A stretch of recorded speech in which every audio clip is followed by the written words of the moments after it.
Olá pessoal, tudo bem? Sejam todos muito bem-vindos. Para quem ainda não me conhece, eu me chamo Thiago Zanola, sou professor de Engenharia de Produção aqui do Estratégia Concursos. E a gente está aqui hoje para fazer uma revisão do nosso conteúdo de Engenharia de Produção. Naturalmente, pela extensão aí do nosso conteúdo, nós não veremos todos os tópicos. Eu separei aqui, então, aqueles que a gente julga que são mais importantes aí e com maior probabilidade de serem cobrados em prova, tá joia?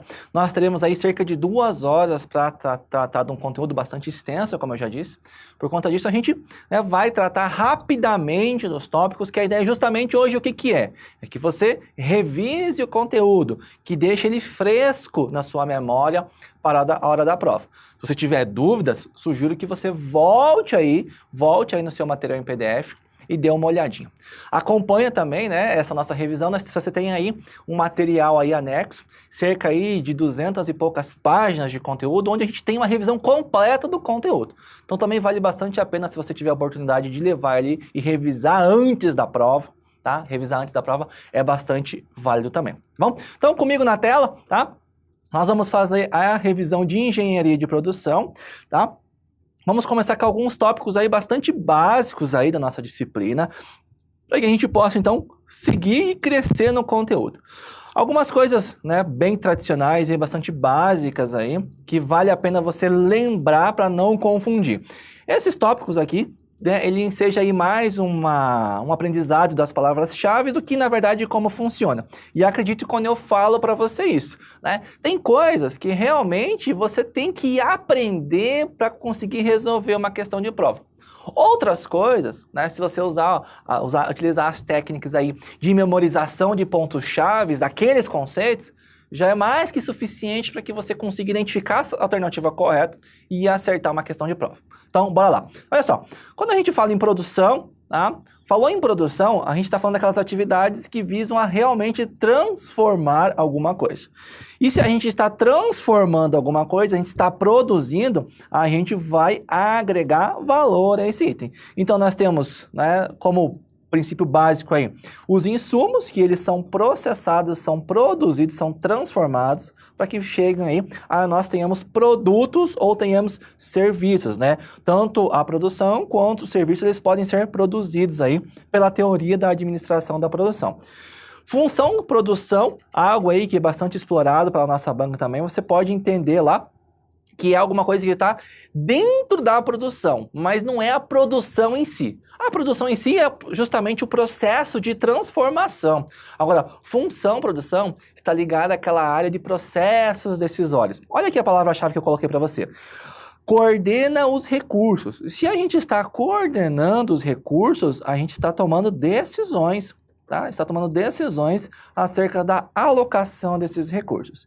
E esses recursos eles são destinados à produção de bens e serviços de uma organização.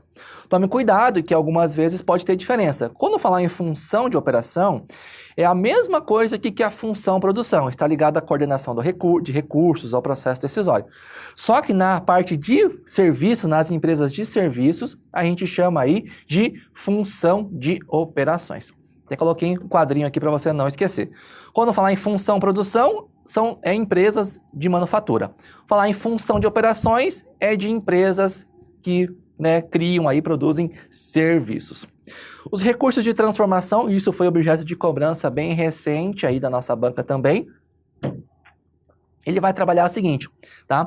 Nós temos aqui os recursos que podem ser transformados e os recursos de transformação. O que é que pode ser transformado? Nós temos os materiais, ou seja, podem ser os insumos, pode ser a matéria-prima. Nós temos os consumidores, nós também, os consumidores também são transformados. A exemplo aí uma cirurgia plástica. E informações, imagine uma empresa de jornalismo, ela vai buscar informações aí no cotidiano e vai transformar, vai processar, vai verificar a veracidade, vai transformar ele em informação e notícia para o público, tá bom? Nós temos, de outro lado, as instalações e os funcionários. Funcionários, você pode entender também aqui, na prova pode cobrar como mão de obra, tá? Isso aqui, as instalações e os funcionários, eles são recursos de transformação. que vai transformar? Vai transformar aqueles recursos que podem ser transformados. Então, nós vamos transformar isso num ambiente, o processo de transformação vai ser no ambiente. Então, aqui dentro do processo de transformação que nós vamos ter a função produção ou a função de operações, tá? E nós vamos ter aí como resultado os bens manufaturados ou então os serviços. Os processos de transformação, então nós vamos ter lá, sempre lembre dessas palavras-chave. Se a questão falar para você de conversão, ela está se referindo a bens manufaturados, tá? Se ela falar aí de transferência, geralmente ela está falando de serviço. É bom que se destaque que há muitas empresas hoje, né? A exemplo, por exemplo, um restaurante, ele vai ter aqui produtos, vão ter os bens manufaturados, por exemplo, vai ter a comida, né, que ela está servindo, e vai ter o serviço de atendimento, o serviço do garçom e tudo isso. Então, nós podemos ter um processo de conversão e de transferência na mesma unidade, no mesmo negócio, nada impede, tá? Outras vezes a gente pode ter somente a conversão, somente a transferência, tá? Então, olha só, pessoal, existe aí uma grande diferença entre bens e serviços, né? Existem algumas características próprias dos serviços, existem outras características próprias dos produtos. Então, a gente vai compilar aqui agora, de forma bastante interessante, quais são as características que são aplicáveis a um e não são aplicáveis ao outro, tá? É bom que se destaque que, falando aí na administração da produção, nós temos vários autores. Então, alguns defendem, né, uma linha de pensamento, outros defendem outra linha. Não é à toa que nós temos aí dezenas de centenas de obras aí na área, tá? Então, se uma possível questão de prova, eu vou apresentar para você aqui algumas coisas, por exemplo, né? A tangibilidade ela é exclusiva dos produtos, mas isso não é uma regra absoluta. Eu já vi autores falando que pode ser aplicável, o Slack mesmo fala que pode ser, né? Essa é a regra, mas ela não é uma regra absoluta, ele pode ter isso aí, tá? Então, para fim de prova, fique muito atento. Numa possível questão de prova, caso você fique com dúvidas lá, né, é interessante então que você faça o seguinte, é interessante que você analise a questão, e eu sei do que eu estou falando, a gente fez centenas de questões aí no nosso curso, tá? Você tem que analisar a menos errada. E acredito, acontece muito disso aí em concurso, inclusive da nossa banca, do nosso cargo, beleza? Então vem comigo aqui para a tela, tá? Então nós temos as características. Tangibilidade é algo, né, corpóreo, algo que pode ser aí tocado, a existência. Entende-se aí que a tangibilidade é exclusiva dos produtos, porque os serviços, né, eles são intangíveis. Então, a tangibilidade, em regra, não se aplica aqui para os serviços, tá bom? Nós temos a estocabilidade. É possível estocar produtos? Claro que é. Agora, serviços. Serviços podem ser estocados? Claro que não. Entende-se aí, né, para serviços que nós temos uma simultaneidade, tá? O produto ele pode ser produzido e estocado, né, e geralmente ele é produzido antes da demanda. Então, simultaneidade é algo aí que é aplicado exclusivamente aos produtos, pois eles são produzidos, né, são criados e consumidos simultaneamente. E essa simultaneidade ela não é aplicável aí aos produtos, tá? De toda forma, a transportabilidade ela é exclusiva aí dos produtos e ela não se aplica aos serviços justamente em razão aqui da simultaneidade, tá? Não tem como eu transportar o serviço, ele está sendo criado e está sendo consumido simultaneamente.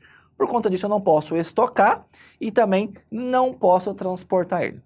Contato com o cliente, geralmente para produtos nós temos muito pouco, né? O pessoal que trabalha lá na linha de produção não tem contato algum com o cliente, tá? Outras vezes a gente pode ter uma produção, né, e o cliente está visualizando essa produção, pode ser aí um contato, mas ele é menor. A questão do contato com o cliente ela é muito maior no serviço, tá? Porque o cliente está lá acompanhando a prestação de serviços. Tá? Então, o contato com o cliente ele é muito maior para serviços. Para produtos, ela quase chega a ser nula em alguns casos, mas a gente entende que ela é bem baixa. Tá? Consequentemente, nós temos o quesito da qualidade. Tá? Porque, por exemplo, a gente vai no mercado e compra um enlatado, a gente não faz ideia como é que foi produzido aquele enlatado. A gente não sabe se tem pelo de rato, se o produto é de qualidade. Agora imagine, você vai contratar alguém e vai querer que faça um extrato de tomate caseiro, né? A pessoa vai lá e faz lá. Vamos dizer que tem um serviço. Você está acompanhando, olha, aqui o tomate é de ótima qualidade, eu nem sei se tem mais de uma... Eu já cozinhei, né? Mas faz muito tempo que eu não cozinho mais. Então nós temos aqui a variedade de tomates. Esse tomate é bom para o molho, esse não é. Geralmente quando está lá enlatado a gente não tem nem ideia, né? Então aqui, ó, estou produzindo aqui com o melhor tomate. Estou colocando um sal rosa do Himalaia, que é melhor para a saúde. Estou utilizando água mineral filtrada, com pH não sei quanto. A gente consegue visualizar e a gente consegue visualizar melhor a qualidade dos serviços também, porque justamente a gente está acompanhando, né? Existe um maior contato com o cliente, beleza? Então, contato com o cliente e qualidade.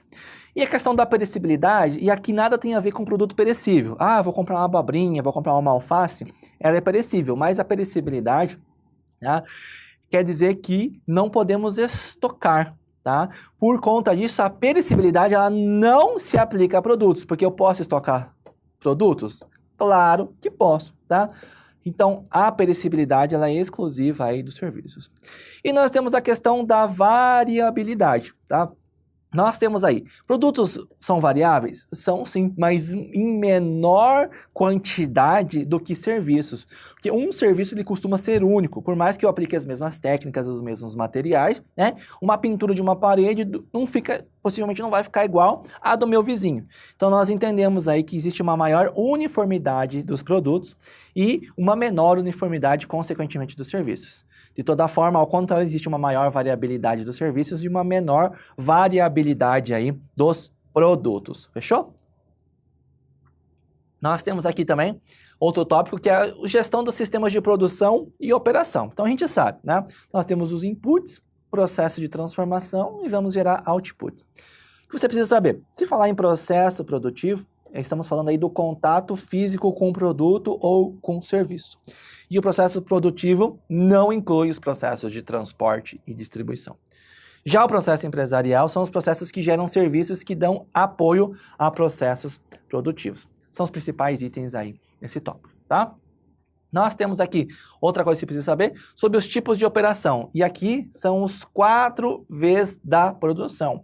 Esses 4 Vs aqui, tá? Eles tendem a ser bastante cobrados em prova. Às vezes não diretamente, quais são as 4 Vs da produção? Já caiu assim, já caiu, tá? Mas ele vai cair talvez numa questão que você tenha que interpretar esses 4 Vs para poder responder aquela questão. Então vem comigo aqui. Nós temos volume, variedade, variação e a visibilidade.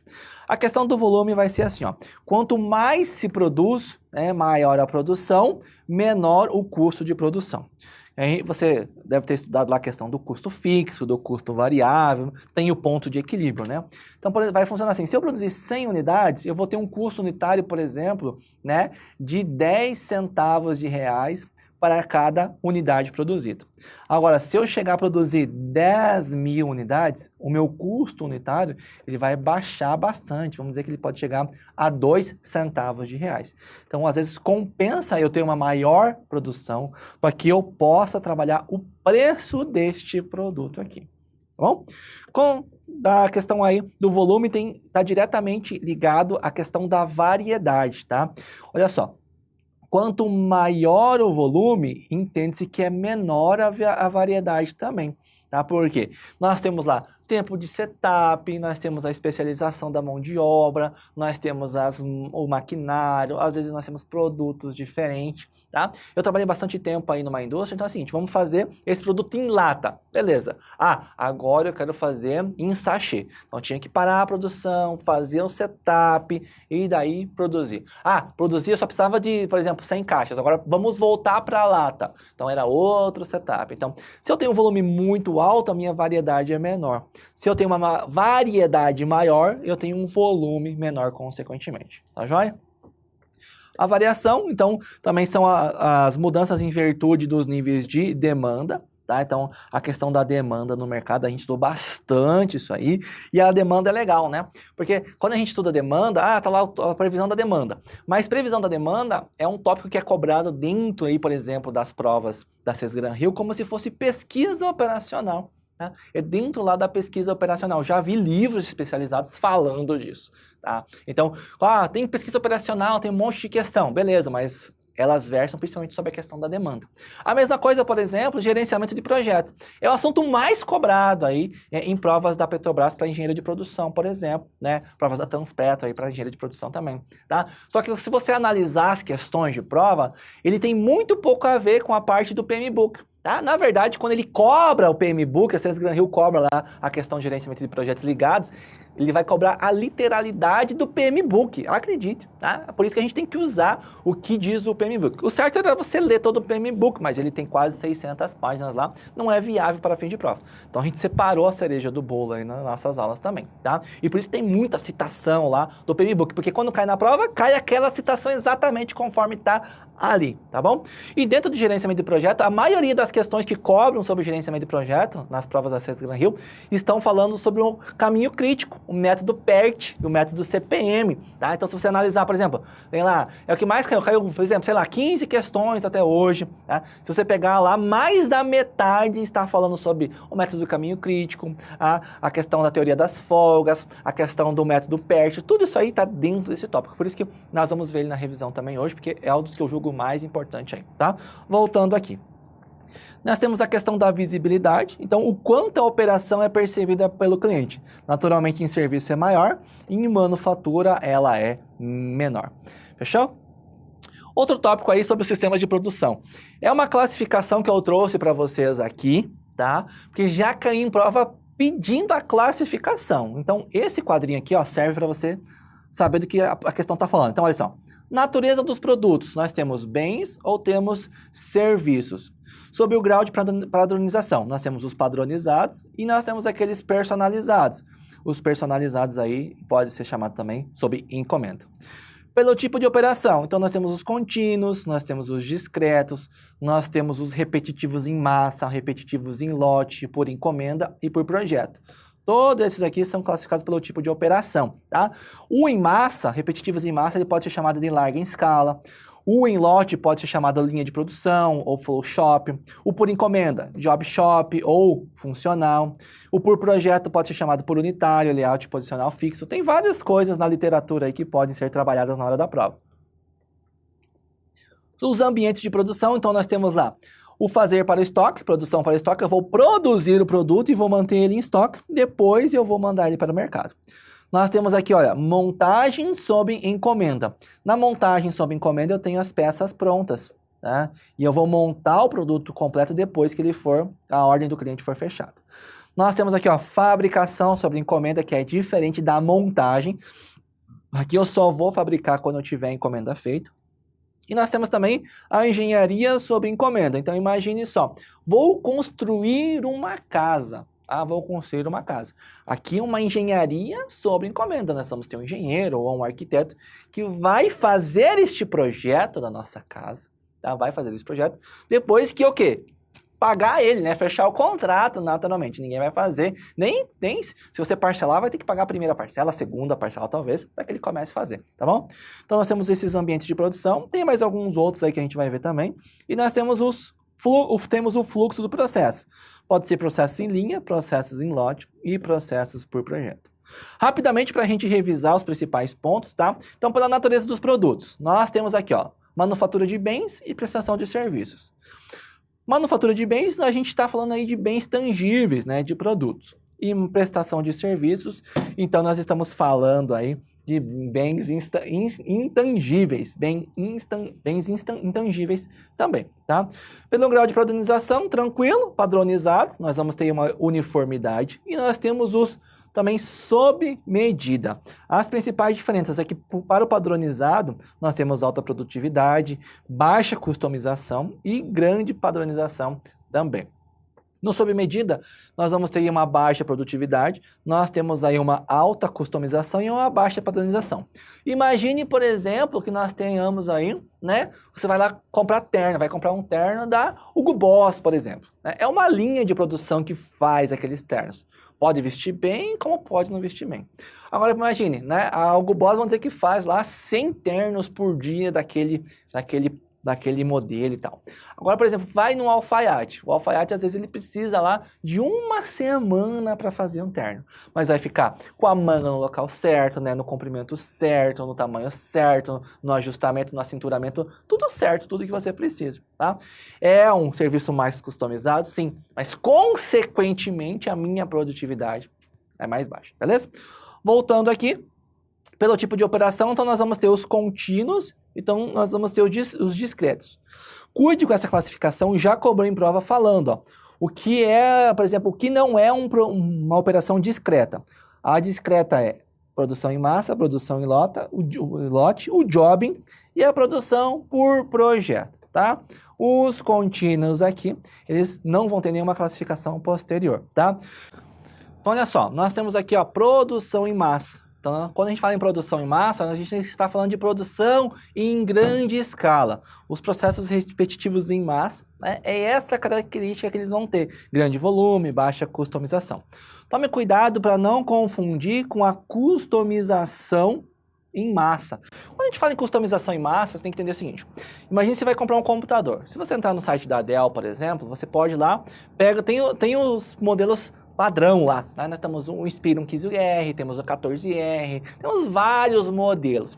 Aí tu pega lá, beleza, eu quero esse 15 polegadas aqui. Tá, aí você tem a opção de escolher qual que é o HD, se você quer um HD ou um SSD, se você quer com 8 GB de memória ou com 16 GB de memória, ou se você quer uma placa de vídeo, quer sem placa de vídeo, você pode customizar o seu produto lá. Mas veja bem, eles não vão produzir depois que você faz o seu pedido. O que eles vão fazer é montar o seu produto depois. Quando a gente fala em customização em massa, quer dizer que a gente vai ter, por exemplo, os itens básicos daquele chassi, daquele produto.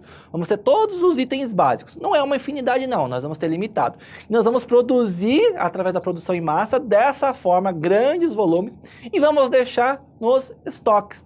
Quando o cliente fecha o pedido de acordo com a personalização que ele fez, a gente monta o produto e despacha para o cliente. Então, produção em massa é uma coisa, customização em massa é outra, beleza? Seguindo aqui, a produção lá pelo jobbing, ele é caracterizado pelo produto sob encomenda, tá?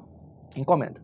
Já a produção em lote, nós vamos ter lá, justamente a gente já conhece a produção intermitente ou produção por batelada, também é conhecido. Nós vamos produzir uma quantidade X aqui, depois a gente vai produzir uma outra quantidade X e assim sucessivamente, tá? A produção por projeto. Tá? A produção por projeto. Então, ela tem baixo volume e lida com itens bastante customizados também. Lida com itens bastante customizados. É diferente do job? É, porque aqui no job a gente vai ter produtos sob encomenda. Aqui no produção por projeto a gente em tese vai ter sobre encomenda. Mas a customização do projeto é muito maior no que a do job, beleza? E nós temos aí a questão dos processos de produção contínuos. Então, a grande característica é o grande grau de automação, a tecnologia, a produção de bens. Então, você imagina, extração de petróleo, tá?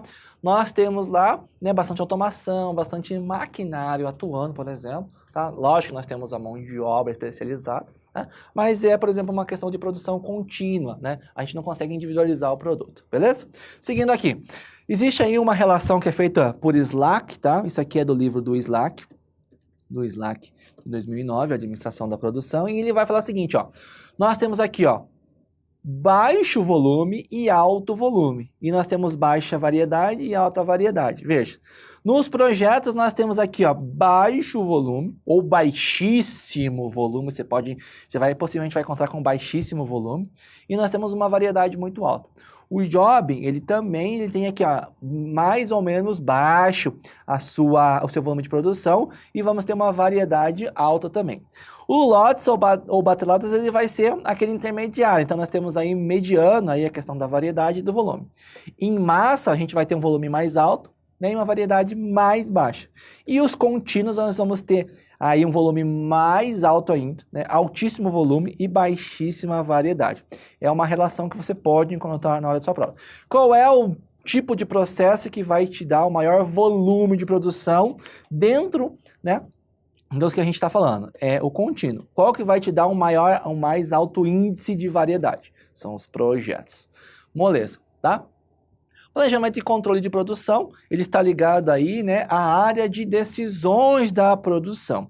Nós costumamos falar que é um sistema de transformação de informações. Nós vamos pegar, por exemplo, né, a previsão de chegada da matéria-prima, né, a previsão aqui de trabalhadores, de mão de obra, horário de produção. Vamos pegar a previsão de demanda do mercado, a previsão de entrega, quanto que chega o caminhão para entregar, quando a gente tem que carregar isso aqui. Eu já trabalhei integrando tudo isso, tá? Nós tínhamos que ficar desde lá do fornecedor, ficar ligado quando o fornecedor ia mandar a matéria-prima, quando que a gente poderia chegar aqui e produzir de acordo com a escala de trabalho, com os turnos. Tinha alguns dias da semana que não fazia 24 horas, então tinha que trabalhar com isso aí. E quando que nós poderíamos mandar para o cliente, tá? Era um negócio muito acelerado. Mas o PCP trabalha principalmente com isso aí. É uma área de decisão. A gente vai decidir. Nós vamos planejar, nós vamos controlar a produção. Veja, planejar, então eu tenho que ter toda essa visão macro, né, de todo o sistema produtivo. Agora eu vou controlar. Então aqui, o que eu vou fazer com essa minha produção? O que eu vou fazer com a questão da transportabilidade? Tá joia? Os níveis de PCP, eles são 3. Nós temos aí longo, médio e curto prazo, tá? O horizonte temporal aí para o longo prazo, eles são de meses a anos, ou você pode encontrar, dependendo da literatura, mais de um ano, de 1 a 3 anos. O médio, ele é de semanas a meses, ou você pode encontrar de meses, né, até um ano. São coisas diferentes, né? Você pode encontrar meses até um ano, já vi literatura dizendo isso. E o curto, dias e semanas, ou você pode pegar aí de algumas semanas e até 3 meses mais ou menos. São as variações que nós temos aí na literatura. E nós entendemos que o planejamento estratégico é aquele longo, o planejamento tático, que também é chamado de intermediário, é aquele a médio prazo, e o planejamento operacional é a curto prazo. Em que pese algumas divergências doutrinárias, o que a nossa banca adota é esse entendimento. Nós temos aqui o planejamento de vendas e operação, que é o SEOP, o planejamento de vendas e operação, PVO, que você pode encontrar também. Nós temos o plano MESH de produção, aqui no médio prazo, e nós temos o programa de produção no curto prazo. E nós vamos ter os fundamentos de cada um. Então, nós vamos ter o planejamento de vendas e operação, a capacidade produtiva e a disponibilidade de recursos. Aqui no médio prazo, a gente vai trabalhar com a demanda agregada, que é o MRP, o plano de contingência e a previsão real. E aqui, no curto prazo, a demanda desagregada. Qual que é a diferença da agregada e desagregada? Imagine, vou produzir 500 camisas, tá? Essa é a minha demanda agregada, tá? Agora eu quero desagregar essa demanda. Então o que eu vou fazer? Eu vou produzir dessas 500, eu vou produzir 100 brancas e dessas brancas, né, por exemplo, 50M e 50G. Não vou produzir P. Depois vou produzir 50 pretas, aí vai ter a mesma coisa, 50 de um tamanho e 50 de outro tamanho, e aí eu começo a desagregar. A demanda desagregada, ela é muito mais detalhada. Sobre sistemas de planejamento e controle, nós temos aí 2 que são bastante cobrados em prova, inclusive. Nós temos o sistema empurrado e o sistema puxado. O push system, então olha só, empurrado, o que eu vou fazer? Eu vou produzir aqui no meu centro de trabalho A e vou mandar para o centro de trabalho B. Quando? Assim que eu produzir. Tá? Produzir, vou mandar para a unidade B. Geralmente, nesse tipo aqui, tem-se estoque, tá? Porque ele vai acumulando os itens aqui até que o centro de trabalho aqui necessite. Já no puxado, que é o pull system, tá? Nós vamos fazer o seguinte, é diferente. De toda forma, nós vamos mandar do A para o B, mas só vamos mandar quando o centro de trabalho B mandar uma requisição aqui para o centro anterior. Tá? Esse é o sistema preferido do Just in Time, porque aí não se gera estoque. Temos também que saber sobre o sistema Toyota de produção. Falou em sistema Toyota, ele está falando aí da produção enxuta. A ideia principal do sistema Toyota é a eliminação das perdas, tá? Quando a gente fala em eliminação das perdas, a gente está falando aí de desperdício. Então, é toda atividade que não agrega valor ao produto. Ah, eu vou aqui, vou produzir essa caixa bonitinha e vou colocar um laço aqui. Tá, esse laço os consumidores nem dão bola para ele. Então, vamos tirar esse laço, vamos tirar esse custo que nós temos aqui e vamos produzir a caixa sem nada. Beleza? Essa é a grande sacada. O método do caminho crítico, como eu já falei para você anteriormente, ele despenca em provas. Esse assunto despenca em provas você tem que saber ele, né, decore, salteado. Né? Em linhas gerais vai funcionar bem simples. Nós vamos ter aqui, ó, imaginem que cada letra dessa seja aí uma máquina de produção. Temos uma máquina que vai produzir um determinado item. Então, nós vamos começar com o A e vamos terminar aqui ó, no último setor, que é o item B. Então, nós podemos ter aí produtos que vão passar direto somente A, B, C e D. Nós temos outros produtos que eles podem vir para A, podem vir para E, pode vir para F e assim consequentemente. Nós podemos ter de forma assim que do E sai para o C, que ele precisa produzir, passar por alguma coisa no C, e depois ele volta para o F. Cada etapa leva um prazo. E é isso que o método do caminho crítico ele vai ser trabalhado principalmente aí na administração dos projetos. A gente vai trabalhar com o quê? Com os gargalos. Porque o método do caminho crítico ele vai falar para nós aquele que tem maior duração. Então, por exemplo, né, de forma bastante simples aqui, nós temos A para B, nós temos 1 dia, depois nós temos 3 dias, nós temos 5 dias para fazer. E aqui, de B para E, né, nós temos aqui 2 dias e nós temos 2 dias aqui para terminar isso aqui, e depois mais 2. Se nós formos somar, aqui nós temos o caminho A, B, C, D, ele tem o quê? 9 dias. Agora o caminho A, B, E, F, D, quanto ele vai ter? Vai ter 7 dias. Aqui, por exemplo, a gente tem mais etapas, tá? Mas qual que é aquele que é o método do caminho crítico? É o com maior duração. Então, se eu for investir esforços ou alguma coisa, eu vou investir onde? Naquele método do caminho crítico. Porque imagina só, eu tenho aí que produzir um item, vou produzir o item aqui, D. Qual que é o tempo de produção? Aqui leva 9 dias e aqui leva 7 dias. Qual que é o prazo de produção dele? É 7 ou é 9?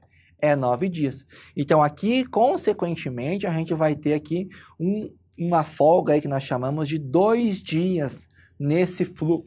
Aqui que vai possibilitar 2 dias aí de folga. Então, nós podemos trabalhar a produção ou nós vamos deixar ela ociosa. Então, é sobre isso que a gente vai falar, tá? O método do caminho crítico, ele é conhecido, então, como PERT-CPM. Então, nós temos aí no Brasil, que nós vamos trabalhar e é o que é cobrado em provas, como método do caminho crítico, tá? Então, nós temos 3 fatores relativos aí que nós trabalhamos em projetos ou na linha de produção. Nós temos prazo, custo e qualidade. São os itens basilares. O método do caminho crítico, ele vai gerenciar os tempos e os custos, tá? Não vai trabalhar na parte da qualidade, somente aí no tempo e no custo, tá? Porque tempo é dinheiro, tempo é custo.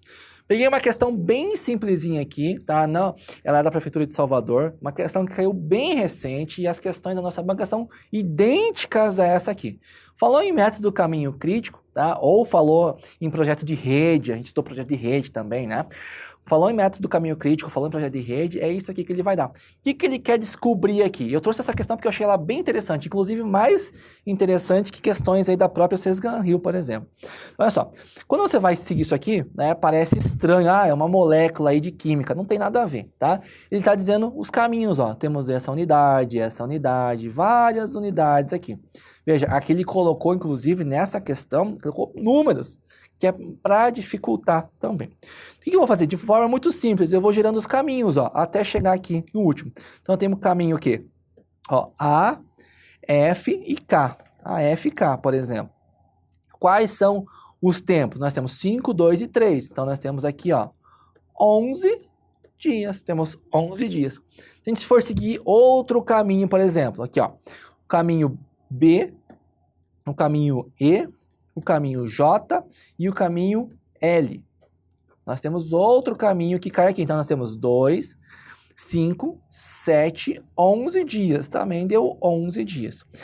E aí nós temos outros caminhos que nós podemos ver aqui também. Então, nós temos, olha outro caminho. Nós temos o B, o C, e nós temos o H. Nós vamos somar. 2, 6, vamos ter 12 dias aqui nessa questão. Aí tome muito cuidado, porque, por exemplo, eu não posso sair de A aqui, vir para o 2 e depois vir para o 4. Porque olha a direção dessa seta aqui, ó. Olha a direção dessa seta, que você tem que observar a direção dessa seta, tá? Então, você não pode fazer isso. Porque eu posso fazer esse caminho. O caminho B, o caminho C, o caminho D, o caminho F e o caminho K. Vou só somar. 2, 6, 8, 10, 13 dias. Será que esse é o caminho crítico? Não sei, tá? Nós temos outra opção aqui, ó. Nós temos o caminho B, nós temos o caminho C, depois nós temos aqui, ó, o caminho I e temos o caminho L. Então, olha só quantos dias. 2, 6, 10, 14 dias. Nós temos aqui, ó, 14 dias nesse caminho aqui, tá? Então, nós temos outra opção também, ó. Nós temos aqui, nós temos o caminho B, nós temos o caminho C, nós temos o caminho aqui, ó, G, e nós temos o caminho K. Se a gente somar 2, 6, 9, 12 dias. Temos 12 dias. E por aí vai, tá? São vários caminhos que você pode fazer e você tem que encontrar o quê? Qual que é o caminho crítico da rede? É aquele que leva mais tempo. A gente achou o B, C e L, tá? E aqui já vai um bizu para você. Quase nunca vai ser aquele que tenha o maior número de caminhos. Ele justamente faz isso, as questões de prova, coloca aquele com várias etapas para confundir o candidato. Dificilmente vai ser aquele com maior número de nós. Vai ser geralmente aquele que é o intermediário ali. Então a gente viu, nós temos essa opção. Esse aí é o método do caminho crítico, tá joia? Caiu na prova esse assunto, vai cair exatamente conforme está assim e é super fácil. Dentro aí dessa cálculo do caminho crítico, a gente pode calcular o valor esperado, então. E nós temos 3 tempos. Nós temos o tempo otimista, o tempo mais provável e nós temos o tempo pessimista. Temos o tempo pessimista, tá? O tempo otimista é o menor tempo possível no qual uma atividade pode ser executada. Tá? É o tempo com condições favoráveis quando realizada a atividade. Então, nós temos as condições todas favoráveis, é o tempo otimista. O tempo mais provável é aquele mais exato possível, tá? É a atividade que levaria se tudo ocorresse normalmente. E temos o tempo pessimista, é quando nós temos aí condições desfavoráveis. Esses valores aqui a questão traz para você e vai, para você calcular o tempo estimado, essa fórmula aqui bem simples. Você vai pegar o tempo pessimista mais o tempo otimista, mais 4 vezes o tempo mais provável e vai dividir tudo isso por 6. O resultado, né, vai dar lá o tempo estimado. É um algoritmo. Isso aqui, ó, veja, eu falei para você, né? Isso aqui, esse cálculo é tratado em alguns livros como programação matemática, né? Como aí pesquisa operacional, por exemplo. Nós estamos através de uma equação, nós estamos aí resolvendo a questão do método do caminho crítico e falando do tempo estimado, beleza? Sobre as folgas da atividade, tá? Folga, né, de forma muito simples. Imagine que eu tenho 3 atividades para fazer. Tenho atividade A, tenho atividade B e tenho atividade C. Tá? A atividade A, ela leva 10 dias para ficar pronta, tá? A atividade B, ela leva 2 dias. E a atividade C, ela leva 5 dias. Vamos dizer que uma não depende da outra, tá? Mas vamos falar que a atividade D, ela leva 4 dias para ficar pronta, mas ela depende de B para ficar pronta. Ela é sequencial. Olha só, de forma mais fácil. C e B, para começar, não depende de ninguém, tá? Então, veja. Se eu tenho aqui, ó, eu tenho que atender o prazo máximo, que é 10 dias. O que eu vou fazer aqui? Na folga da atividade. Vamos mudar de cor aqui para ficar mais bacana, né? Então, olha só. Se eu tenho 10 dias, o B, eu posso começar tanto no primeiro dia, quanto eu posso começar no 8º dia, tá? Se eu começar no 8º dia B, eu vou terminar no prazo aqui 10 dias. Então, esse tempo que sobra aqui, ó, para B, esse tempo que sobra aqui é a folga da atividade B, tá? Para que eu atinja aqui o resultado final. Agora, C. Para eu começar C, tá? Para eu começar C, e eu posso começar em qualquer lugar. Eu posso começar aqui no 5º dia, eu posso começar no primeiro, mas o prazo máximo, né? A última data de início de C, qual é? É o 5º dia. Aí nós temos um problema. Veja, D, ela depende de B para ficar pronto. Então, a folga, que inicialmente seria 8 para B, ela não é 8, tá? Porque eu tenho que terminar a atividade D também. Então, ela leva 4 dias. Porque se eu demorar para começar no 8º dia, nesse caso, o que vai acontecer? E aí, depois que eu vou começar o D, vai atrasar toda a minha produção. Nesse caso, eu tenho que analisar a questão, né, se é atividade dependente ou ela não é dependente. E aí eu vou falar, bem, então B para começar, como eu tenho que somar com 4 dias de D, né, ele não pode começar lá no 8º dia. Ele tem que começar no máximo quando? No máximo no 4º dia. São essas as análises que você tem que fazer. Se ela depende de algum outro processo ou ela não depende. E as nomenclaturas são bastante fáceis. Veja, primeira data de início, né, é a data mais cedo que uma atividade pode iniciar. Aqui faz sentido se a gente falar da D. Qual é a data de início mais cedo que D pode começar? Não é depois que B terminar? E B não é 2 dias que a gente falou? Então, a data mais cedo que D pode começar são 2 dias. Tá? É no dia 2, no dia 3, no caso. A última data de início, e aí vai fazer, ó, C, por exemplo, a última data de início para que eu possa começar, a atividade C, né? A última data de início é no dia 5, que daí ele vai fechar os 10 dias, tá? Temos a primeira data de término, que é a data mais cedo que uma atividade pode ser concluída. No caso de C aqui, ela pode ser concluída no dia 5, se ela começar no dia 1º, não é? E a última data de término é a data mais tarde que uma atividade pode ser concluída. E aí faz sentido a gente falar da B. Qual é a data mais tarde que B pode ser, né, finalizada? No dia 6, porque eu tenho mais 4 dias de D para fazer aqui depois, tá? Tem que prestar atenção nisso, tá? Então, dessa forma aqui fica muito fácil. A folga da atividade é muito simples, ele só pode dar um pouquinho de confusão nisso aí, mas é assim que você tem que entender para fins de prova, tá? E o cálculo das folgas, você vai ter as fórmulas, tá? Dependendo do autor aí que você vai estudar, você vai ter algumas coisas diferentes, tá? Mas os dados que você vai ter que utilizar são esses aqui, o PDI, o DI, PDT e o DT, tá? O tempo disponível, né, que é a folga total, que é bastante cobrado, é o tempo disponível menos a duração. Ou você pode encontrar também a seguinte fórmula, né? Olha só, o DI, que é aqui, ó, última data de início, menos PDI, que é a primeira data de início, tá? Vai dar na mesma no final das contas, beleza? Os custos de aceleração. Então, se eu tenho o projeto, pensa bem, né? Eu estou fazendo o meu trabalho, eu tenho as folgas da atividade, tenho tudo lá para fazer, tá? Nós podemos acelerar as atividades, nós podemos ter aí atividades sequenciais, ou, por exemplo, assim, no caso ali da atividade D. D, ela precisava que B finalizasse para que eu pudesse, então, fazer a D, não é? Agora, C, por exemplo, C, ela podia ser feita simultânea em qualquer outra atividade, porque ela, né, ela não depende de nenhuma. Então, quando a gente fala disso aí, ó, dos custos de aceleração, nós temos o tempo normal, o custo normal, o tempo de aceleração e o custo de aceleração. A questão te dando essas informações, você pode calcular o custo de aceleração, que é pelo custo de aceleração menos aí o custo normal, menos o tempo, dividido pelo tempo normal, menos o tempo de aceleração. Forma bastante simples também. A questão do crashing, tá? Que aí ele tem a ver também com essa parte da rede, é a técnica que é utilizada aqui para fazer o seguinte, ó, reduzir a duração do cronograma, só que aqui nós vamos ter o menor custo incremental através da adição de recursos. Então, crashing ou compressão, né, é essa técnica de reduzir a duração do cronograma com o menor custo incremental. A gente vai adicionar recursos e vai, então, aí ter uma redução do cronograma. Como é que isso vai funcionar? Então, por exemplo, se eu tenho 10 trabalhadores, eu vou levar 20 dias para ficar pronto, tá?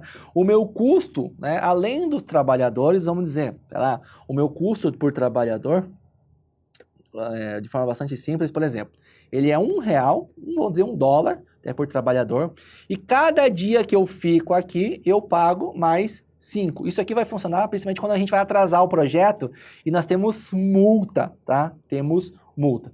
Então, aqui na tese é o quê? Eu tenho cada trabalhador, né? É o quê? Ele tem a conta que a gente vai fazer é o seguinte, ó. Tá? Nós temos 10 trabalhadores, né? Vezes R$1, que é que ele ganha, vezes o quê? 20 dias, não é 20 dias? Eles ganham R$1 por dia de trabalho, tá? mais o quê? Nós temos aqui os 20 dias vezes os 5. É essa conta que a gente vai fazer. Então, nós vamos ter aqui, ó, nós vamos ter 200 mais o quê? Mais 100. Nós vamos ter um custo aqui de 300.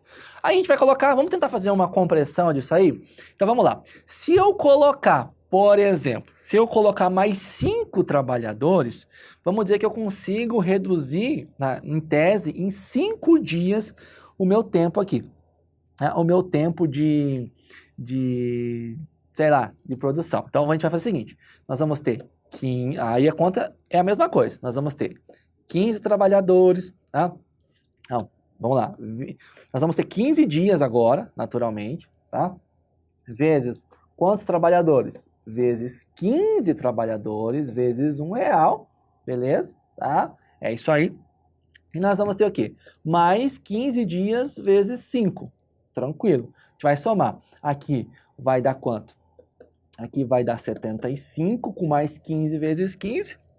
Vai dar uma soma aí bem grande que eu nem vou lembrar agora, tá? Vou ter que usar uma calculadora aí para que a gente possa fazer essa conta aí de acordo. Nós vamos ter um custo, consequentemente, nós vamos ter um custo aqui de mão de obra possivelmente maior, né?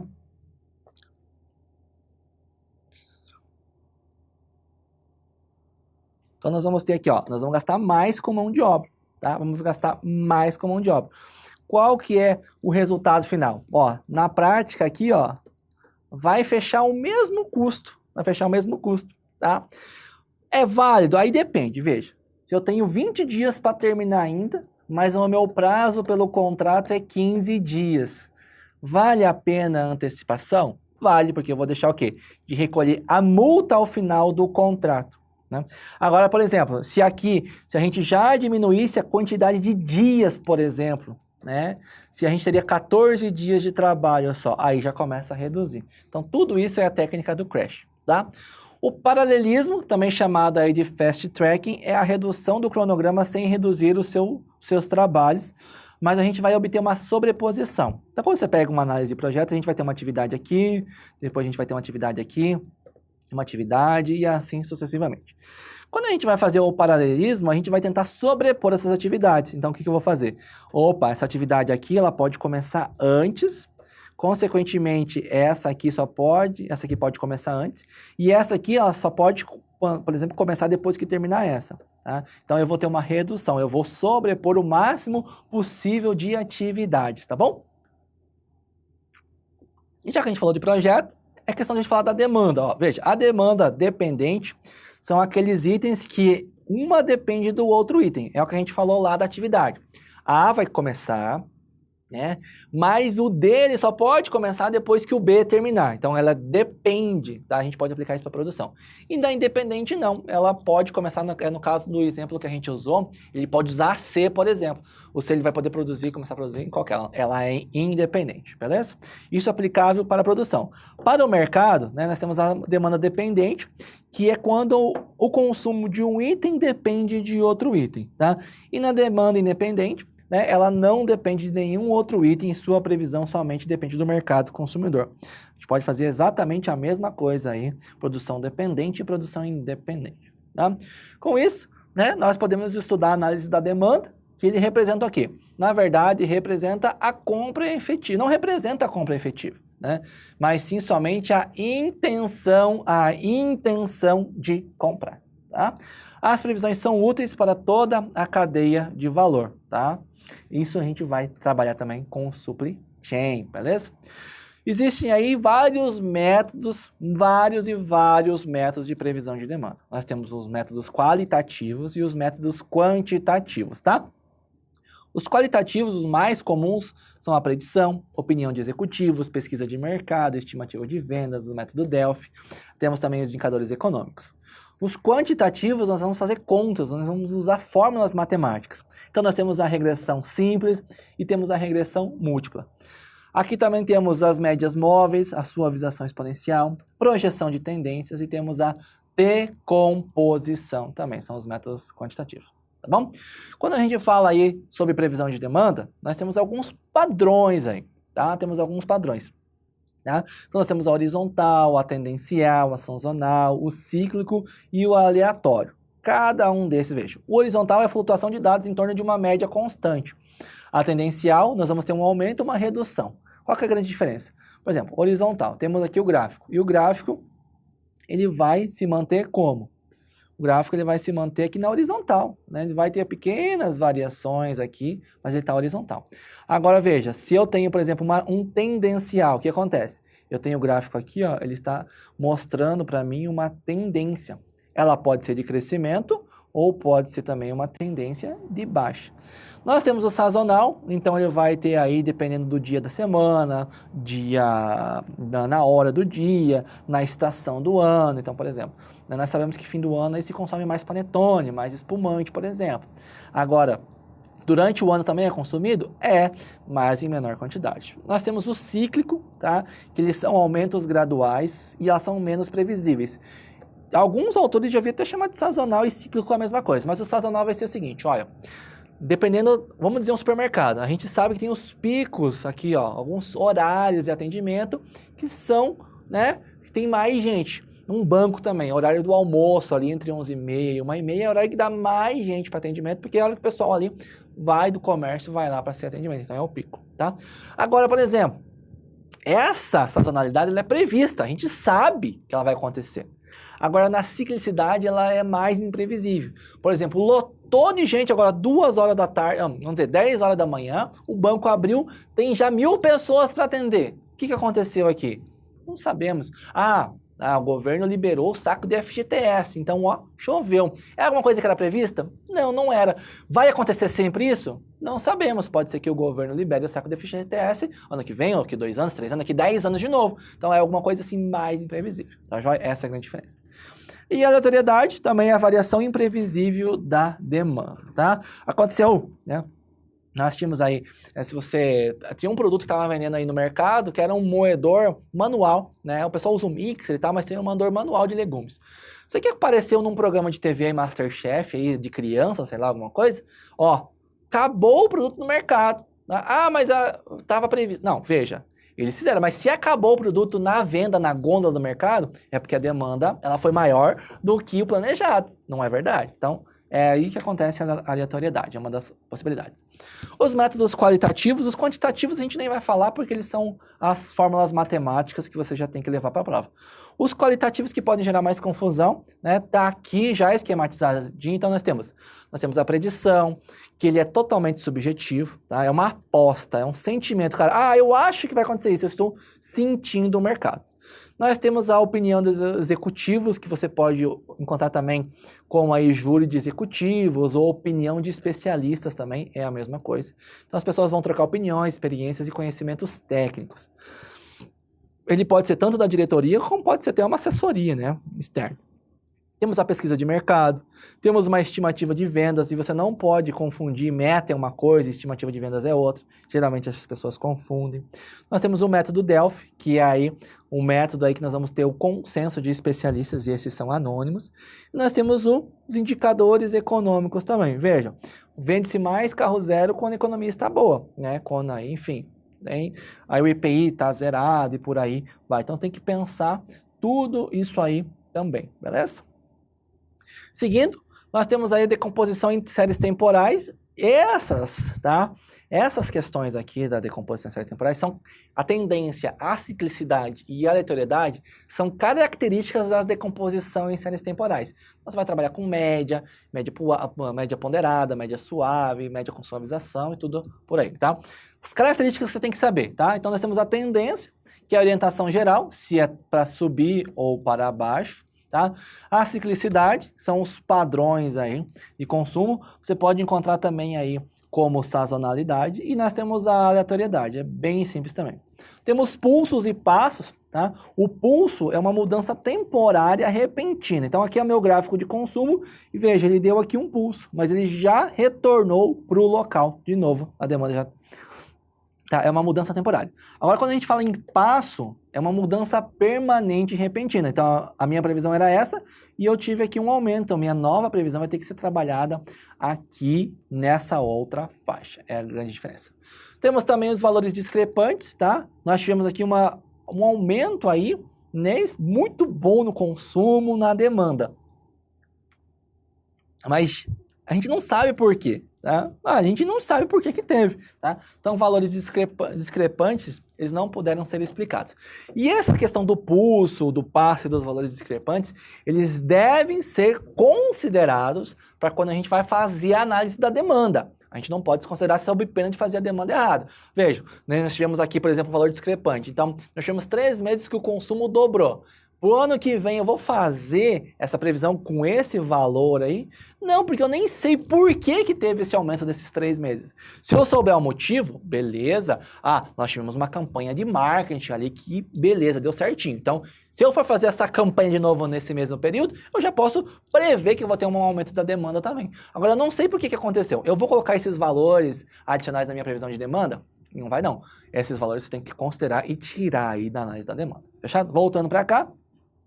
Nós temos o ciclo de vida, né? Já que a gente está falando de demanda, nós temos o ciclo de vida tanto do projeto quanto do produto, tá? Então, nós temos aqui a questão do ciclo de vida, eles são geralmente limitados pelo tempo, tá? Então, nós vamos ter essa curva que você conhece aqui, ó, tá? Nós temos aqui início do projeto, tá? Isso aqui é o gráfico lá, né? Claro que é o gráfico do PM Book quinta edição. Já é a última edição. As provas anteriores aí tem que tomar cuidado que elas são baseadas na 4ª edição, tá? Então, o que a gente tem que saber? Nós vamos ter o início do projeto, então veja, nós temos aqui, ó, um aumento de recursos, né, um pouco menor ainda e por aí vai. Nós temos aqui a organização e a preparação, e nós temos lá a execução do trabalho. E aí, lá no encerramento do projeto. Tudo isso aqui, ele vai poder ser usado para um monte de coisa. Por exemplo, recursos, né? Aqui no começo usa menos, vai se crescendo. E aqui na fase de execução é o tempo onde há mais utilização de recursos, de mão de obra e por aí vai. Beleza?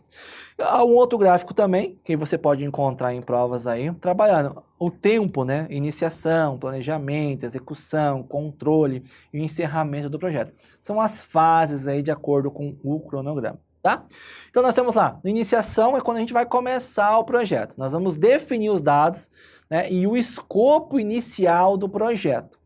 Já no planejamento, a gente vai definir agora o escopo do trabalho mesmo, né, o escopo do projeto. O que é escopo? São os trabalhos que a gente vai desempenhar. Execução é a realização em si dos trabalhos. Nós vamos monitorar e controlar durante todo o projeto e vamos fazer o encerramento, tá?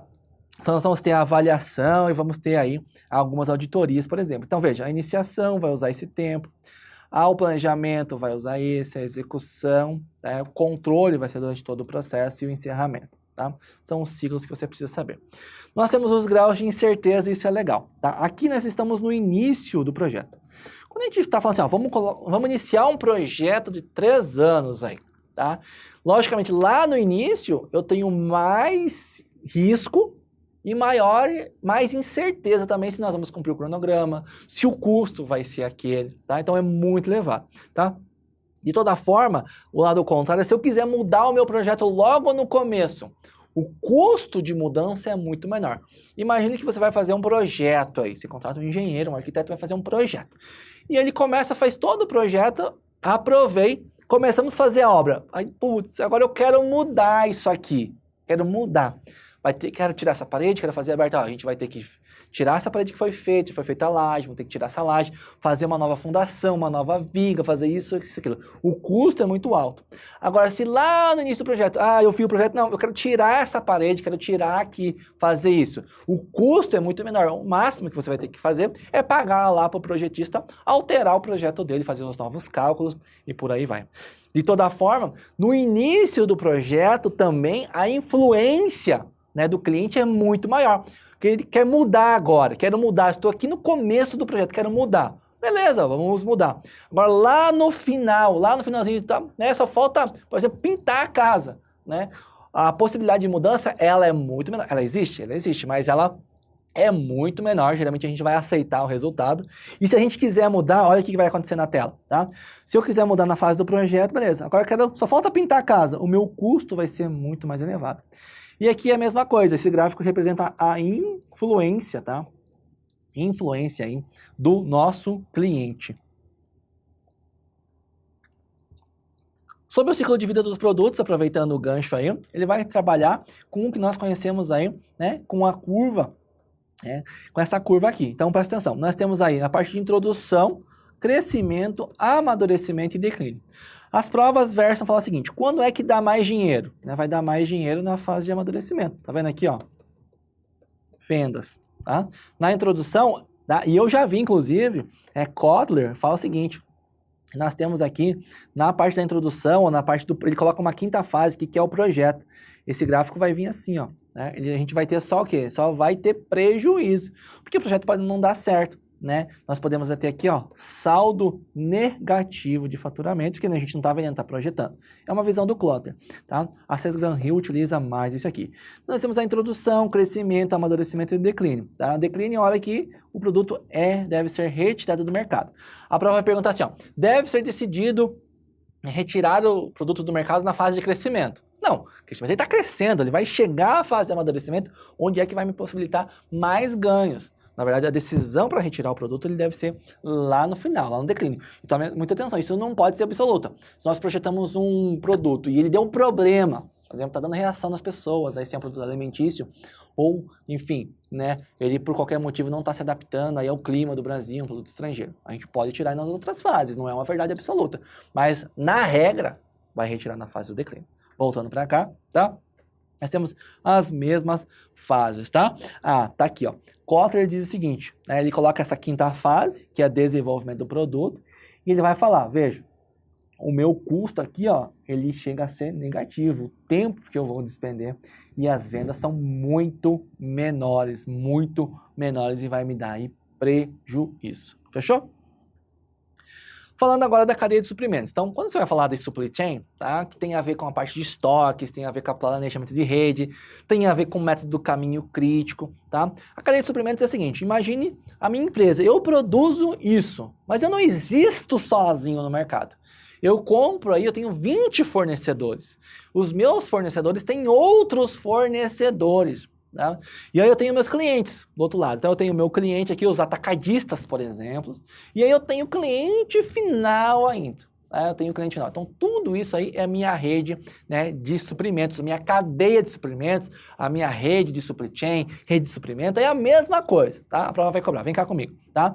A rede básica vai ser essa aqui. Então nós temos a operação, e aqui nós temos a nossa rede interna de operação.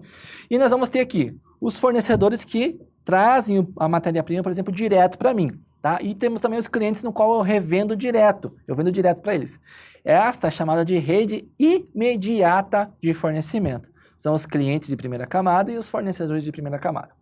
O fornecedor do meu fornecedor, tá? Ele vai ser aí um fornecedor de segunda camada. E aí ele já vai participar da minha rede total de suprimentos, tá? A mesma coisa no meu cliente. Mas eu posso ter mais, eu posso ter aqui de terceira camada, eu posso ter fornecedor de terceira camada. Quando eu tiver terceira, quarta, quinta camada e por aí vai, a minha rede total de suprimentos vai englobar todas as minhas camadas. Não se engane, a rede total não vai só até a segunda camada não, tá bom? Então, mas a gente chama de rede imediata, é essa ali que vai fornecer ou vai comprar diretamente. E aí, alguns conceitos que são aí cobrados aí. Nós temos aí o outsourcing e offshoring, tá? É muito simples e eles têm a ver aí com a terceirização. E vai cobrar na prova para você, vai falar o seguinte, ele vai falar sobre a decisão de fazer ou comprar, make or buy. Então, o que quer dizer? Veja, eu quero produzir aí, quero atender o mercado e quero produzir, por exemplo, um tênis, tá? Quero produzir um tênis. O que eu vou fazer? Eu mesmo vou produzir, vou montar aqui na minha indústria, né, e vou produzir esses calçados, ou então eu vou comprar de uma outra empresa para que ele produza no meu nome. Por exemplo, quem faz isso é a Beagle, tá? É uma marca de roupas e ela está com alguns calçados agora lá. Se você olhar lá, é da Beagle, mas a produtora, quem produz aquilo é a West Coast Calçados, que é uma famosa marca aí de sapatos. Então a Beagle fala assim, vou atender, vou vender calçado, mas eu não vou produzir não, eu vou comprar, vou revender. E nós temos que analisar aí a questão de tudo. Se eu vou produzir, tá? Beleza. Agora, se eu vou terceirizar, tá? O que a gente vai fazer? Quando eu produzo direto, eu tenho os meus custos fixos e tenho os meus custos variáveis. Não tenho isso? Quando eu vou terceirizar, se eu vou comprar o produto, eu estou o quê? Diminuindo o meu custo fixo. Por quê? Veja, se eu tenho uma fábrica, eu tenho custo de instalação, custo de segurança, o aluguel e tudo isso aí vai, tá? Agora, se eu vou terceirizar, olha, você vai produzir para mim, eu só vou ter o custo variável, tá? Porque veja, eu só vou pagar por aquilo que foi produzido. Os custos fixos lá da produtora não me interessa, ela já está me cobrando aqui. Tá? Então a terceirização ela ajuda na redução de custos. Vem cá comigo. Então nós temos o outsourcing, tá? Que é a terceirização que a gente conhece propriamente dita. Nós vamos comprar. Outro item que pode ser cobrado é offshoring. Nesse caso, a gente vai realocar processos em outro país. A gente vai pegar toda a nossa produção e vai levar para outro país, tá? Nós temos aí muitas empresas brasileiras que eles estão saindo do Brasil e estão levando sua unidade de produção lá para o Paraguai, está transferindo toda a sua operação para lá. Tem vantagem? Claro que tem. Se ela exportar 100% da sua produção, ela só paga 1% de imposto, tá? É um projeto do Paraguai lá, então está crescendo muito. Então a gente está transferindo toda a nossa operação para lá. Voltando para cá. Tá? A dinâmica da cadeia de suprimentos é interessante que você estude, né, um negócio chamado efeito chicote, tá? Efeito chicote. O que vai acontecer? Nós temos aqui o consumidor final, tá? Nós temos o consumidor final, onde existe aí uma maior variabilidade de produtos. Se, por exemplo, o que a gente vai ter? Nós temos aqui, ó, a empresa manufatureira, várias delas. Nós temos A, B, C e D. Se o meu consumidor final deixar, por exemplo, ele consumia 1000 unidades, né, por dia no produto nosso. E aí, será que aconteceu? A empresa teve o nome envolvido na Lava Jato e tal. Agora só vende 10 por dia. O que vai acontecer aqui? O que vai acontecer? Veja, o meu consumidor final tem uma variedade muito grande. Esse aqui é o gráfico da variedade.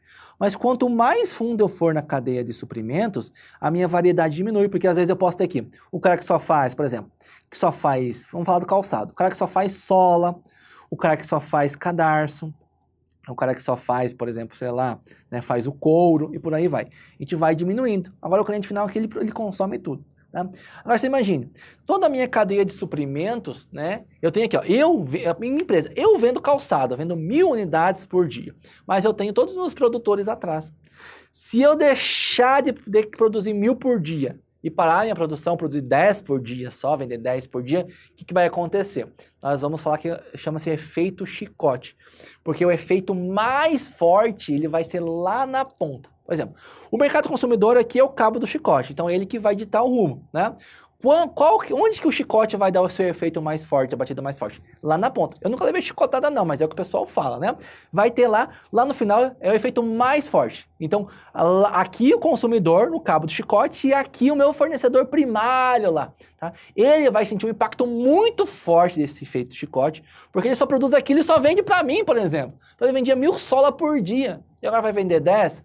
Então, vai ter um efeito muito forte, tá? Alguns autores aí falam, ó, as principais causas, que é o seguinte, é a questão da atualização da demanda futura, né? Demanda futura.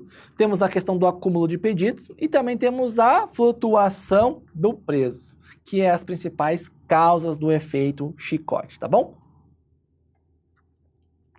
Falando em integração, tá falando em cadeia de suprimentos, nós temos aí, a empresa pode fazer a integração. Então, nós temos a integração vertical e temos a integração aí também, temos a integração horizontal. A vertical vai depender, veja, eu tenho a operação de montagem. Então, eu tenho meus fornecedores, tá? Então, veja, se eu vou fazer a integração a montante, tá? Chamado também de upstream. Então, eu vou o quê? Vou fazer aqui a compra, vou integrar a minha rede com o quê? Com meus fornecedores. Então, vamos dizer, eu produzo tênis. Beleza. Aqui eu tenho um fornecedor, né? Vamos dizer, eu tenho um fornecedor, vamos dizer, melhor, vamos dizer que eu produzo aqui, ó. Vamos usar o exemplo do iPhone.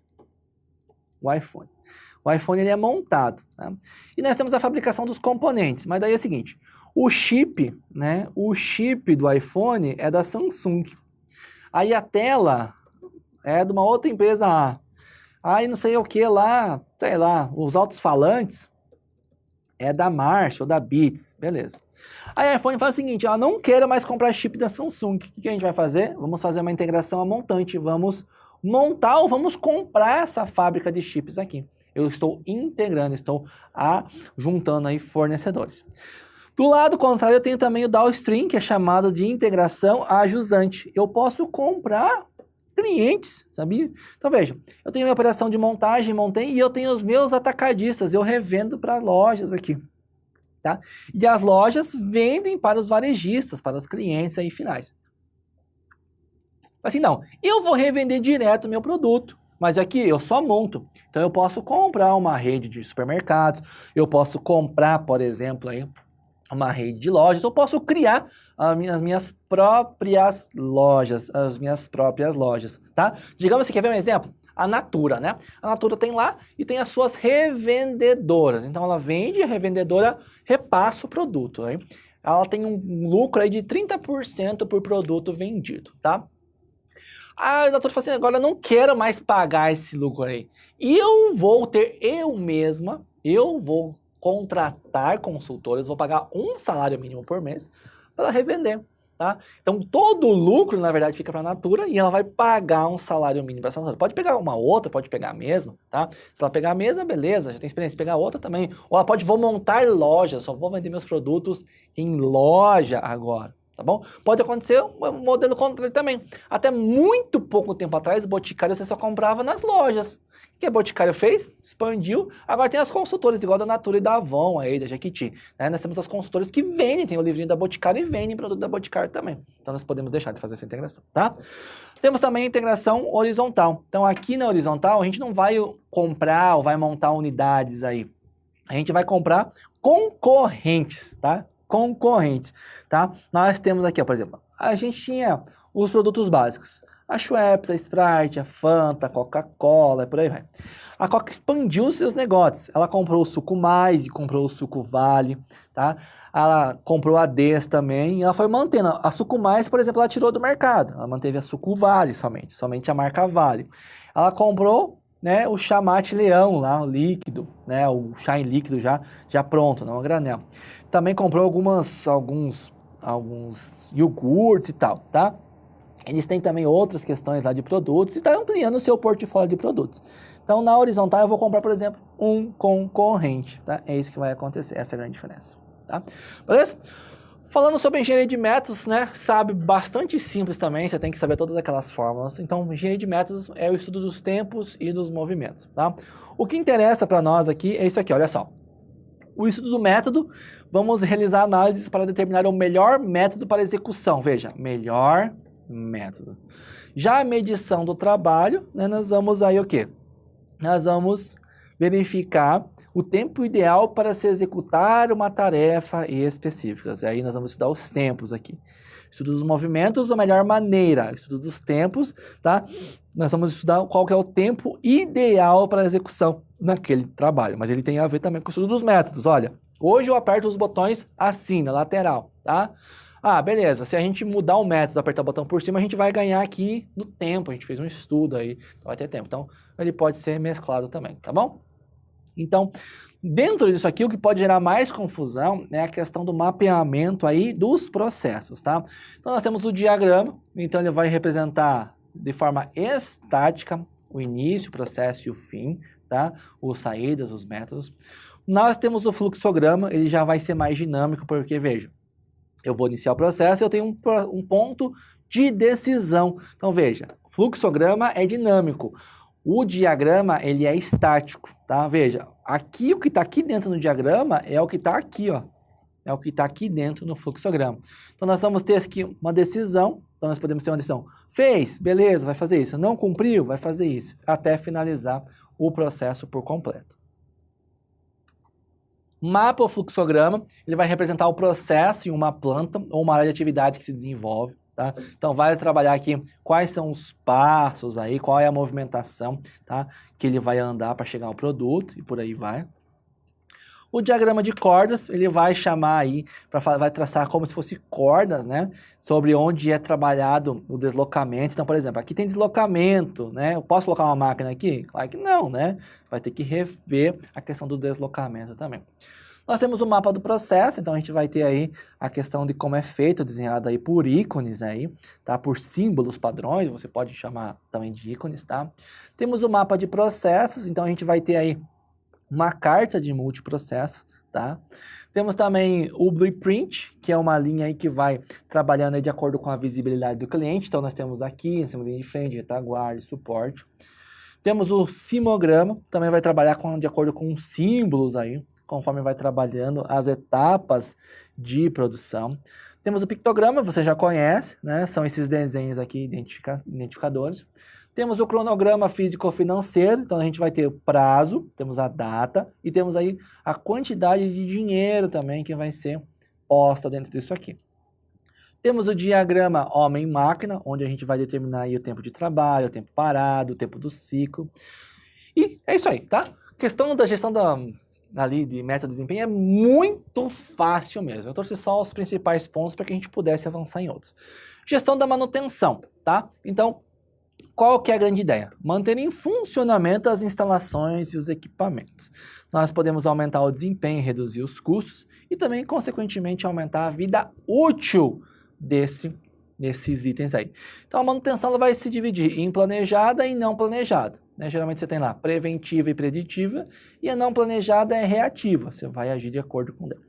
Então, a manutenção não planejada, nós temos aqui a corretiva não planejada, daquela conhecida também como operar até quebrar. Então, quebrou, arruma, não foi planejado. E nós temos aí a corretiva planejada, que ela é feita pela determinação gerencial através do acompanhamento. Então, nós temos aqui a preventiva, a preditiva e a detectiva, que são todas planejadas. A preventiva, nós vamos ter um cronograma, tá? Do seu carro, por exemplo, olha, você vai trocar o óleo a cada 10 mil quilômetros ou a cada 6 meses, a cada 1 ano, dependendo do veículo que você tem, tá? Ela é feita aí de forma a prevenir, tá bom? A preditiva, também chamada de monitorada, ela vai trabalhar com o estado real dos componentes. Então, se você levar o seu carro lá para... Olha, eu vou fazer a revisão dos 50 mil quilômetros, por exemplo. Ah, tá aqui a tabela. Vamos ver o óleo, filtro de ar, filtro de freio, suspensão, trocar o disco do freio, sei lá. Mas fala o seguinte, ó. Não, beleza. Essa seria uma manutenção preventiva.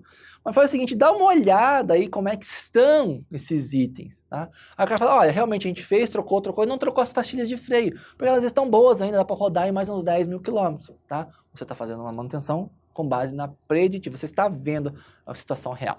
Nós temos também a detectiva, ele vai usar algum sistema, algum método de detecção. Então, por exemplo, a gente pode fazer uma análise pelo computador, né, fazer testes aí, alguma coisa dessa forma. E a engenharia de confiabilidade, tá? Bem tranquilo também, que tem a ver com a confiabilidade de processos produtivos, tá? Nós temos duas abordagens, a qualitativa e a quantitativa. Então, a qualitativa vai estudar a falha e suas consequências, tá? E também a quantitativa, nós vamos cuidar da medição das falhas, tempos e prazos. E aí, beleza, a taxa de falhas, ele vai ter dois tipos, ó. Nós temos a falha funcional e a falha potencial. A funcional, nós temos a falha evidente, a falha oculta e a falha múltipla. São essas formas que você tem que fazer. Então, a potencial, tá? É uma condição identificável e mensurável. Na falha funcional, ela é definida pela incapacidade que um item tem, né, possui de desempenhar uma função específica. Ele é incapaz de fazer isso aí. Então, se é evidente, tá, é detectada pela equipe de operação durante o trabalho normal. Se ela é oculta, ela não é detectada pela equipe de operação e ela é uma falha múltipla. É uma combinação da oculta, mas também aí a de algum evento que acontece que vai tornar ela evidente. Então, o evento é o seguinte, olha, quebrou aqui a correia, tá? A correia que soltou, beleza? Aí agora, beleza, essa é evidente. Agora oculta, tem um rolamento dentro da máquina que tem que desmontado que ela está ficando aí bastante desgastada, vai precisar trocar em breve, mas a gente não consegue visualizar. Então essa é uma falha oculta. E por isso que ela fala, falha múltipla. Ela ocorreu porque o rolamento interno estourou, né, não foi feita a manutenção, e aí então ela teve um evento aí que ela deixou ela evidente. Tá joia? Seguindo aí, a confiabilidade, nós temos que ter a configuração em série e a configuração em paralelo. Você tem as fórmulas aí disponíveis também. Então, nós vamos ter aqui, quando falha em confiabilidade em série, né? Porque ela tem a série aqui. Agora, na paralela, ela vai ter o seguinte, vai ter o nome próprio indica, porque ele pode ter outros itens aqui, né? ele pode ter outros itens aqui e seguir dessa forma aqui. Pode ser que aconteça isso também, tá? Então, em série em paralelo é essa a diferença. Sobre a questão da vida útil aí, da confiabilidade, nós temos a curva da banheira. Então, nós temos aí a fase da mortalidade infantil. Então, é quando a gente tem falhas prematuras. Se você já teve a oportunidade de trabalhar numa unidade produtiva, você sabe, quando coloca um equipamento novo, né, pode acontecer um monte de falhas, um monte de erros, erro de operação, falha da qualidade do produto. Por quê? Ele foi montado, são chamadas de, mortalidade infantil. Acontece na fase prematura. Aí na vida útil, né, vem aqui para mim, tá? Ele tem aqui a incidência de falhas é constante, então a gente casual e ela é relativamente estável. E no envelhecimento, ela está aí com seus componentes bastante desgastados e começa a fazer. Olha só, essa é a curva da banheira, tá? Nós temos aqui a taxa de falhas, tá? Ela é mais alta aqui na questão aí do início, tá? E chamamos de falhas imediatas. No período de vida útil, depois que está tudo certo, que é a fase da maturidade, a taxa de falhas, em regra, ela é constante. E ela começa, né, pelo seu tempo aí, ela vai começar a aumentar de novo. É a mesma coisa que um carro, né? Às vezes você pega o carro zero, sai da concessionária, ele está com alguns probleminhas lá. Aí você leva lá, faz o recall, ou ele troca as peças, beleza. Aí você passou lá, tem 3 meses com o carro, ele vai ficar aí anos, aí vai ficar 10 anos aí. Você vai fazer as manutenções periódicas e tal. Mas lá já tem mais de 10 anos, ali começa a dar problema seguido. Aí tem que trocar a suspensão, trocar o cárter, trocar um monte de coisa lá. Então, acontece a mesma coisa, tá? Outro item, tá, que nós vamos trabalhar é sobre a localização da unidade. A localização da unidade você tem que saber tanto na parte do estudo do supply chain, ou da cadeia de suprimentos. Uma das principais coisas que a gente vai fazer quando estuda a cadeia de suprimentos é determinar a demanda, determinar a localização em seguida daquela unidade produtiva. Então, a localização, o que mais cai, tá? O que mais cai para você é o seguinte, nós temos os fatores qualitativos e os quantitativos. Nos qualitativos, nós vamos utilizar aí fatores subjetivos, tá? Nos quantitativos, nós vamos usar fórmulas matemáticas. O que mais cai é o método do centro de gravidade. Nós temos também o método do ponto de equilíbrio, que também é cobrado. E, possivelmente, você tem análise do custo, lucro e volume, que é bastante cobrado. Mas o que é mais cobrado, método do centro de gravidade e método do ponto de equilíbrio. Se você souber isso aqui, não tem problema. Para você entender o método do centro de gravidade, então é como se fosse aqui equilibrado. Onde é que eu vou equilibrar isso aqui? Porque eu me possibilite os menores custos, né? Os melhores custos aí de trabalho dessa minha unidade produtiva. Pode ser um cross-docking também, né? Pode ser um armazém, pode ser utilizado para tudo isso aí. O método da centro da gravidade, depende aí, você pode utilizar, se você não tiver, por exemplo, às vezes você não tem o custo de transporte, tá? Então você não vai considerar ele no cálculo da sua questão, tá? Às vezes você vai calcular somente pela distância, pelo volume, ou às vezes você tem um custo fixo de transporte. E aí, beleza, tá? Você vai fazer isso para as coordenadas X e para as coordenadas Y. Agora, veja, se nós temos o custo único de frete, você pode... Eu prefiro resumir dessa forma aqui, mas, assim, doutrinariamente se representa. É a soma, né? Soma do custo de transportes, vezes a distância, vezes o volume. Quando a gente tem aí o frete variável, a gente vai ter que fazer aí também o frete aí por unidade também, por distância, beleza? E é bom que você saiba que o método do centro da gravidade vai considerar movimentação externa, aquelas distâncias internas, ó, saio do armazém aqui, da minha unidade, vou aqui para a linha de produção, da linha de produção, vou para a linha de carregamento, essas aí não se considera para o método do centro da gravidade, tá? Pode ser considerado ali para calcular o layout da fábrica, mas não aqui na localização, fechado? E o método do ponto de equilíbrio, também chamado aí de break-even point, ele é atingido aí quando os custos totais de produção e a receita se igualam para a mesma quantidade produzida. Eu trouxe o gráfico aqui, para você entender, tá? Dentro aí, você estuda isso bastante em contabilidade, nós temos o custo fixo, E aí nós vamos começar a produzir, tá? Só que com a minha questão da produção, tá? Eu tenho o quê? Eu tenho aí de acordo com, por exemplo, X unidades, né? Vou ter então, o quê? X custo, né? O meu custo, ele vai ser, quando ele é variável, ele varia por unidade produzida. O que ele vai fazer? O método do ponto de equilíbrio vai falar, olha, você tem, somando o custo fixo e somando o custo variável, você tem que produzir, né, ou ter de demanda, vender tantos, para que você tenha o ponto de equilíbrio. É onde não há lucro e não há prejuízo. Onde não há lucro e não há prejuízo. Você equilibrou. Você cobriu todos os seus custos. Então, na prática, você vai começar a ter lucro a partir das unidades vendidas após o método do ponto de equilíbrio ser atingido, tá? E a fórmula é bem simples. Nós temos aqui o custo fixo dividido pelo preço de venda unitária menos o custo variável por unidade. Essa é a fórmula bem tranquila para você poder trabalhar.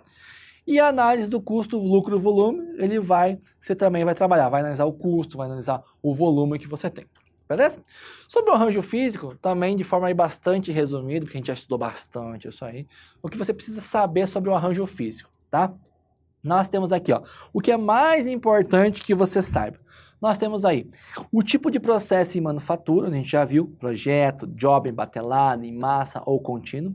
E nós temos os tipos de arranjo também, que é o tipo do arranjo físico, você pode chamar por layout, tá? Então aqui, ó, em processo de manufatura, geralmente você tem projeto, né? Você vai trabalhar com o tipo posicional.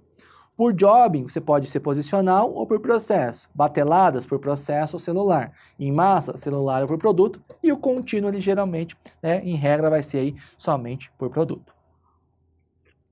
Já quando a gente fala em empresas aí de serviço, a gente vai ter serviços profissionais, pode ser posicional por processo, loja de serviço por processo ou celular, serviços em massa, celular ou por produto, tá? Pra gente entender. Então, os tipos básicos aí. Tá? Por linha, por produto, processo ou funcional, celular, posicional fixa e o misto, tá? A questão aí da linha, tá? A questão do produto ou por linha ficou grande aqui, né? Nós temos aí para produto por linha, é quando a gente vai ter, por exemplo, uma linha de montagem. A gente tem uma sequência fixa e uma linha de sequência única também, tá? Aqui é chamada aí de produto em linha porque ele só segue uma sequência. Tá? Nós temos os layouts aí por processo, que ele é chamado funcional. Então, por exemplo, eu tenho aqui, ó, aqui vai ser feito o corte, então eu tenho N maquinários. Aqui vai dobrar N maquinários, pintura, N maquinários e aí por aí vai. Esse é o por processo, tá? De acordo com o tipo de coisa que vai ser feita. Agora, quando eu pego o celular, o que eu vou fazer? Eu vou aglomerar, por exemplo, todas as máquinas naquele produto. Aqui, tá? O processo, tá? Nós temos por setor. Então, por exemplo, aqui, ó, vamos dizer que aqui é o setor de dobra, aqui é pintura e por aí vai. Quando eu vou trabalhar com celular, eu consigo produzir todo aquele meu produto, aquele meu item em uma célula. Então, a gente chama isso de subunidades produtivas, tá? Tá vendo aqui que eu peguei uma máquina dessa, peguei aqui uma máquina dessa, peguei uma máquina dessa, peguei uma máquina dessa e também peguei aqui uma máquina dessa aqui, tá vendo? Eu juntei tudo e transformei o por processo, né, lá no celular. No posicional, então, é para grandes projetos. A gente vai fazer uma estrada, né? A gente não traz a estrada pronta, a gente faz no local. Um avião da mesma coisa, não é o avião, não é o próprio produto que ele vai se deslocando pela linha. O avião fica parado e nós vamos tendo os produtos e os seus componentes sendo montados ali no local onde ele vai ser finalizado já. Tá? E nós temos, por fim, o layout misto. Então, nós vamos ter um layout aí aglomerado de todos esses outros aí, tá? Para finalizar, nós temos que falar também sobre o lote econômico de compras, tá? E também aí para você saber como é que é a forma. Então, o que a gente vai fazer no lote econômico de compras? Qual que é a ideia, tá? Olha, lembre disso, é o tamanho do lote que minimiza os custos de pedido e armazenagem total anual. Então, vai funcionar o seguinte, ó. Se eu pedir aqui, ó, fazer um pedido por mês, né? Cada pedido custa aí, entre produto e transporte, armazenagem, 150, tá? Eu vou fazer um por mês, eu vou ter 12. Vou ter um custo de 1.800. Agora, por exemplo, se eu fizer um pedido a cada 3 meses, tá? Eu vou ter 300, que é pelo produto, mas eu vou ter somente 100. Então, eu vou ter somente 100 aí de custo de transporte. Veja, eu estou diminuindo o custo de transporte e armazenagem, tá? Eu tenho o custo do produto, é o mesmo, tá? Então, o que vai acontecer? Lá no final das contas vai dar um valor menor, vai dar 1.200, sei lá, tá? Porque a gente consegue reduzir através do lote econômico de compras. A fórmula é bastante simples, tá? E tem duas formas, tá? Tem essa e tem essa, aí depende. Você vai ter lá, qual que é o lote econômico de compras? Então, a gente vai ter a demanda do período, tá? O custo do pedido ou a preparação de um lote, você pode chamar, e nós temos o custo unitário de armazenagem. Se só te trazer essas informações, você vai usar isso aqui, a raiz de 2 vezes a demanda, vezes o custo dividido aí pelo custo unitário.